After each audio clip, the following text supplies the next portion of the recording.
त्यांनी म्हणणार, पण एका मुलाच्या एका घटनेमुळे अख्ख्या समाज बांधवांच्या ऊसाच्या शेतीला पेट देण्याचं काम करता प्रस्थापितांनी केलं होतं आणि भोगावमध्ये कितीतरी एकर ऊसाची शेती ही बौद्ध बांधवांनी इकडच्या प्रस्थापितांची जाळली होती आणि याचा आपण इकडे धिक्कार करतो.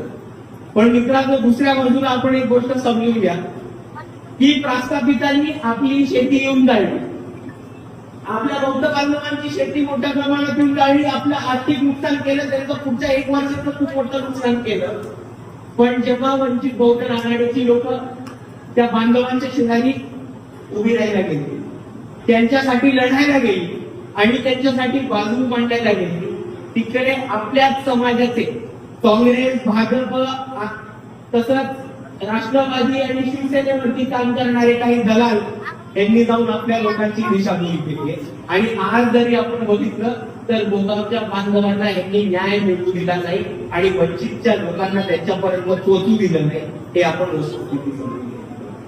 जर हे दलालमध्ये नसते घुसले आणि जर तिकडे वंचित बहुजन आघाडीची लोक पहिली पोहोचली असती तर आज मी खात्रीने सांगतो की त्या भोगावच्या नागरिकांना आणि शेतकऱ्यांना न्याय मिळवून देऊन त्यांच्या टाळलेल्या ऊसाचा मोबदला मिळवून द्यायला वंचित बहुजन आघाडी सक्षम होती. पण जेव्हा इथे काही दलाल जातात आणि हे दलाल कोण असतात तर आपल्याच समाजातील लोक असतात, पण प्रस्थापित पक्षाचे काम करत असतात, तेव्हा ते तिकडच्या खासदाराच्या आमदाराचे टेके घेऊन काम करतात, तिकडच्या कारखानदाराचे टेके घेऊन काम करतात आणि आपल्याच समाज बांधवांकडे जाऊन त्यांची दिशाभूल करण्याचं काम करतात. का? कारण हे पैशावरती जगतायत तिकडच्या आमदारांच्या आणि खासदारांच्या. आता तुम्ही मला एक गोष्ट सांगा, जी लोक आमदार आणि खासदाराच्या पैशावरती जगतात ती कधी चळवळीची होणार आहेत का? ती कधी समाजाची होणार आहेत का? ती कधी बाबासाहेबांची होणार आहेत का? आणि आता जबाबदारी तुमच्या सर्वांची मित्रांनो, की जर समाजाचे दलाल आपल्याकडे आले तर त्यांना काठ्या, बांबू, चपला पळवून लावायची जबाबदारी तुमच्या.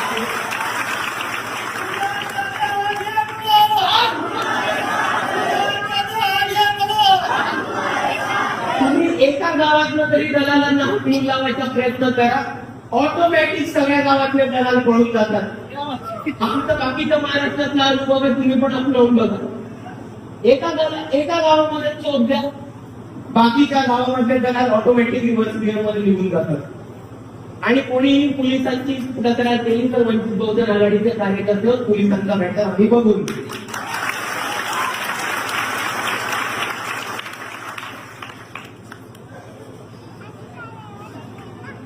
आणि हे बोलत असताना अजून एक मुद्दा मला प्रामुख्याने आपल्या सर्वांसमोर सांगतो की हे जे दलाल आहेत त्यांची मोठ्या प्रमाणामध्ये आमदार आणि खासदारांपर्यंत पोहोच असल्यामुळे त्यांची पोलीस स्टेशन मध्ये पण पोहोचते आणि मोठ्या प्रमाणामध्ये पोलिसांना चुकीची माहिती देणं आणि चळवळीच्या कार्यकर्त्यांवरती खोटे गुन्हे दाखल करून देणं आणि समाजाचे खोटे कार्यकर्ते असले किंवा समाजाचे कोण लोक असले तर त्यांना न्याय कसा मिळणार याची पूर्ण व्यवस्था इकडचे दलाल करून देतात. पण आता यांना टक्कर द्यायला वंचित बहुजन आघाडीची स्वतःच्या वकिलांची टीम, कार्यकर्त्यांची टीम आणि युवकांची टीम आलेली आहे. आणि तुम्ही साथ दिलात तर मी तुम्हाला आश्वासन देऊन सांगतो की हे दलाल आणि त्यांचे आमदार खासदार त्यांना जालन्याच्या हद्दपार करण्यासाठी आम्हाला जास्त वेळ नाही लागणार. आम्हाला पाहिजे तर फक्त आणि फक्त आपली साथ. आणि आयोजकांना मला अजून एक गोष्ट सांगायची की आपण आज मला अशा दिवशी बोलवले ज्या दिवशी 5 राज्यांचा निकाल आला आणि त्याच्याबद्दल थोडंसं बोलायला लागणार आहे. आज जर आपण बघितलं असेल तर 5 राज्यांची महत्वाची निवडणूक होती भारतामध्ये. आसाम, पश्चिम बंगाल, केरळ, तामिळनाडू आणि पॉंडिचेरी. आणि आजचा जर निकाल आपण बघितला असेल तर आजच्या निकालाला आपल्याला एक गोष्ट प्रामुख्याने दिसते की काँग्रेस ही भाजपची बी टीम म्हणून काम करते आणि भाजप जर जिंकते तर फक्त आणि फक्त काँग्रेस त्यांचं संरक्षण करतं आणि पाठराखण करतं. आपण जर पश्चिम बंगालचा निकाल बघितला असेल तर पश्चिम बंगालमध्ये ममता बॅनर्जी गेले 25 वर्ष सत्तेमध्ये होते. तृणमूल काँग्रेस हे 25 वर्ष सत्तेमध्ये होते. मागच्या लोकसभेपासून काँग्रेसने तिकडे पाया रुजवण्याचा प्रयत्न केला. भारत जोडो यात्रेमध्ये राहुल गांधींनी तिकडे मोठ्या प्रमाणामध्ये पदयात्रा सुद्धा केली होती. आणि निवडणुकीच्या वेळेस काँग्रेसने उमेदवार उभे करून भाजपला मदत केली. तृणमूल काँग्रेसची मदत खाल्ली. तृणमूल काँग्रेसची मदत खाऊन भाजपला ज्या राज्यामध्ये आतापर्यंत भाजपचा 1 किंवा 2 खासदार पण नव्हते निवडून येत, त्या राज्यामध्ये काँग्रेसनी भाजपची सत्ता स्थापन करायला मदत केली. आणि म्हणून मी म्हणतो की काँग्रेसनी भाजपची केली. दुसऱ्या बाजूला आपण समजून घेऊया की आसामची निवडणूक होती. आसाममध्ये तर थेट काँग्रेस विरुद्ध भाजप होती. किती सीट आहेत आसाममध्ये? 123 सीट आहेत आसाममध्ये. 123 पैकी 110 भाजप जिंकल्या. काँग्रेसचा सुपडा साफ केला. आता तर तिथे तर वंचित बहुजन आघाडी पण नव्हती केली, नाही तर काँग्रेसने ते वंचितमुळे पडलो आम्ही. ज्या राज्यामध्ये वंचित जात नाही 123 सीटांपैकी 110 सीटा हारता तुम्ही म्हणता नरेंद्र मोदी आणि भाजपला रोखू शकणार नाही. गौरव गोगोई म्हणून त्यांचा मुख्यमंत्री पदाचा उमेदवार होता. तरुण गोगोईंचा चिरंजीव माजी मुख्यमंत्रींचा चिरंजीव यांचा मुख्यमंत्री पदाचा उमेदवार हा 20,000 मतांच्या फरकाने पडतो. ही परिस्थिती आहे काँग्रेस. पॉंडिचेरीमध्ये डीएमके वर्सेस भाजप निवडणूक होती. पॉंडिचेरीमध्ये काँग्रेसने उमेदवार उभे करून स्टॅलिनचे उमेदवार काढले आणि भाजपला जिंकायला मदत केली. पण मित्रांनो, असे 2 राज्य ज्यांच्याकडनं आपण शिकलं पाहिजे, तो म्हणजे केरळ आणि तमिळनाडू. केरळमध्ये बघितलं तर युडीए वर्सेस एनडीए अशी इलेक्शन झाली. भाजप 4थ्या नंबरवरती टेकलं गेलं. भाजपचा एकही आमदार निवडून नाही आला. दुसऱ्या बाजूला आपण जर तमिळनाडूची स्थिती बघितली तर तमिळनाडूमध्ये सुपरस्टार विजय माहिती असेल तुम्हाला. पहिल्यांदा निवडणुकीत तुम्हाला विजय तलपटे ते जिंकले. दुसऱ्या क्रमांकावरती एआयडीएमके नावाचा पक्ष आहे. तिसऱ्या क्रमांकावरती डीएमके जो सत्ताधारी पक्ष होता तो 3ऱ्या क्रमांकावरती आला. आणि 4थ्या आणि 5व्या वरती फेकले गेले भाजप आणि काँग्रेस. तर तमिळनाडू आणि केरळच्या लोकांकडनं आपण हे शिकलं पाहिजे की आपल्याला भाजप आणि काँग्रेस हे 2 पर्याय नसतात. आपण आपला पर्याय उभा करू शकतो आणि तिसरा पर्याय इकडच्या मतदार राजांनी ठरवलं तर त्यांना ताकदी देऊ शकतो आणि निवडून आणून सत्तेमध्येही बसू शकतो. हे तमिळनाडू आणि केरळने आज आपल्याला शिकवलंय. आणि आपल्या सर्वांना विनंती करतो की केरळ आणि तमिळनाडूच्या मतदारांकडनं आपण ही सीट नक्कीच घेतली पाहिजे. ही वेळ आली तर भाजप आणि काँग्रेसला सुद्धा 3ऱ्या आणि 5व्या नंबरवरती सहजपणे फेकता येईल. आणि मित्रांनो, या 5 निवडणुकांबद्दल आपण बोललो. तसंच अजून एक महत्वाची निवडणूक होती. एक 6वा खूप महत्वाचा केंद्रशासित प्रदेश आहे महाराष्ट्रामध्ये. त्या केंद्रशासित प्रदेशचं नाव आहे बारामती. आज बारामतीची पण पोटनिवडणूक होती. बारामतीच्या पोटनिवडणुकीत चमत्कार झाला. सुनेत्र उभ्या होता. अजित पवारांचं निदान झालं का तो भाजपात होता हे अजून आपल्याला कळायचं. पण अजितदादांचं निधन झालं. पोटनिवडणूक लागली. सुनेत्राताई पवार उभ्या राहिला. भाजपनी पाठिंबा दिला, काँग्रेसनी पाठिंबा दिला, शिवसेना बुद्रुकनी पाठिंबा दिला, शिवसेना खुर्दनी पाठिंबा दिला, राष्ट्रवादीला त्याच्या स्वतःच उमेदवार होत्या आणि राष्ट्रवादी शरद पवारांनी पण पाठिंबा दिला. मग मला इलेक्शन कमिशनला विचारायचंय, निवडणूक लढवता कशाला? त्यांच्या विरोधात कोण होतं? अभिजित बिचुकले. म्हणजे आता हे समजून घेऊ की शरद पवारांनी आणि काँग्रेसनी संविधान आणि लोकशाही वाचवणं हे अभिजित बिचुकलेच्या कामगारांनी दिलंय.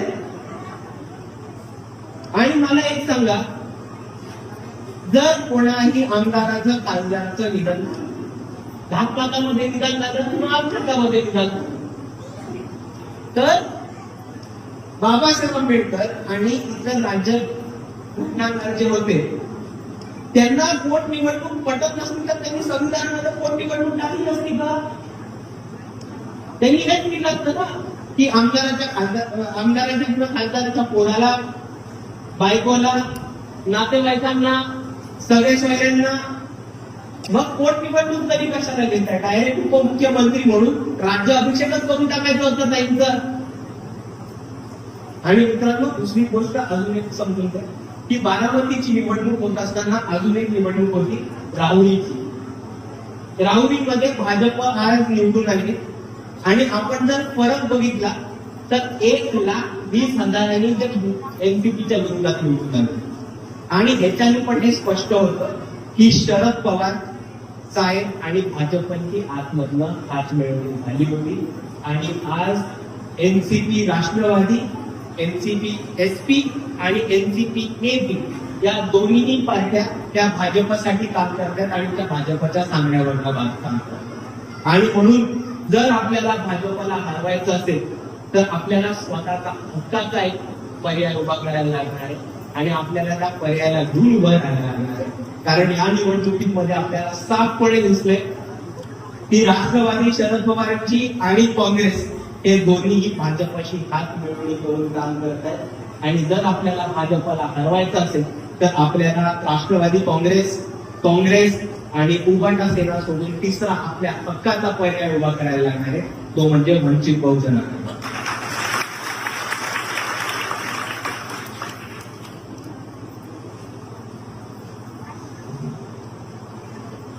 आणि मित्रांनो, मला जाताना आपल्याला एकच गोष्ट सांगायची की आपल्या तिकडनं एक खूप मोठं आंदोलन उभं राहिलं होतं, त्याच्यामध्ये महाराष्ट्रामध्ये त्याचे प्रतिसाद होते.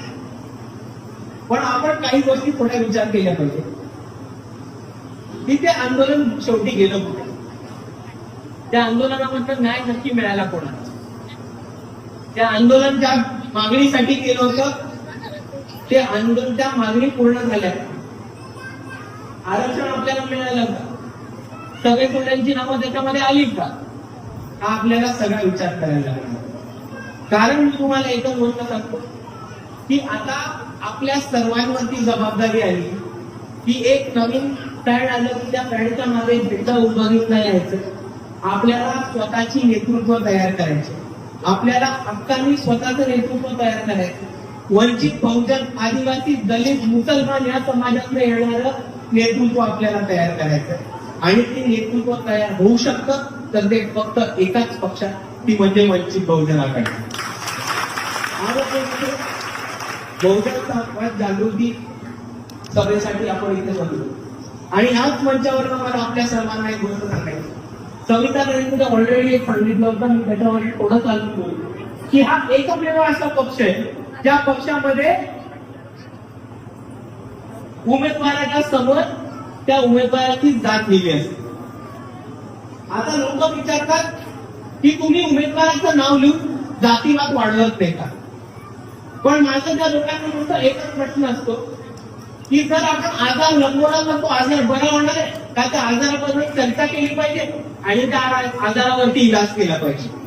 आम्ही जेव्हा आमच्या याद्यांवरती आमच्या उमेदवारांची जातीचं नाव लिहितो तेव्हा आम्हाला हे दाखवायचं असतं की ह्या पक्षामध्ये किती विविध जातींना प्रतिनिधी मिळतं, या पक्षामध्ये किती वेगवेगळ्या जातींना प्रतिनिधित्व मिळतं.